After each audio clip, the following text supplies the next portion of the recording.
Here is the central business district in Lagos, the commercial capital of Nigeria. Across the highway and over the bridge is the port that brings in billions of dollars a year. Under the bridge are some of many traders in the city. Times are hard in Africa's largest economy. Economists say most people in Lagos work in the informal sector, and Ezekiel Nweze expects President-elect Muhammadu Buhari to put the needs of the poor first. They are suffering. Due to the population that we have, and the economy is supposed to be available, and there is not. Nigeria is one of the largest oil producers in the world. It makes up 75 to 80% of government revenues.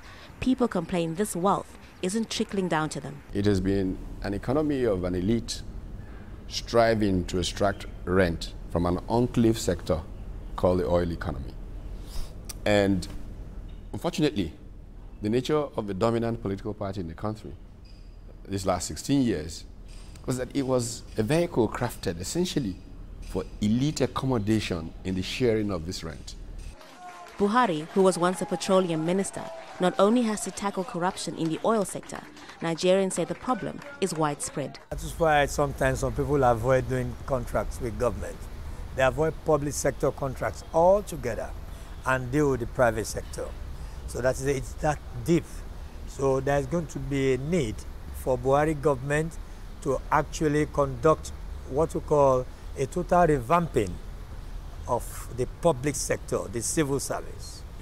It won't be easy changing a culture that's become endemic in most of Nigerian society. Corruption in Nigeria didn't start with President Goodluck Jonathan. It's unlikely it'll end under Muhammadu Buhari's watch. But most people say they would be satisfied if it were drastically reduced. Nigerians have high hopes and expectations. The poor know Buhari's 4-year term in office will be challenging. They just hope he manages to turn around their fortune. Haru, Mutasa, Jazeera, Lagos.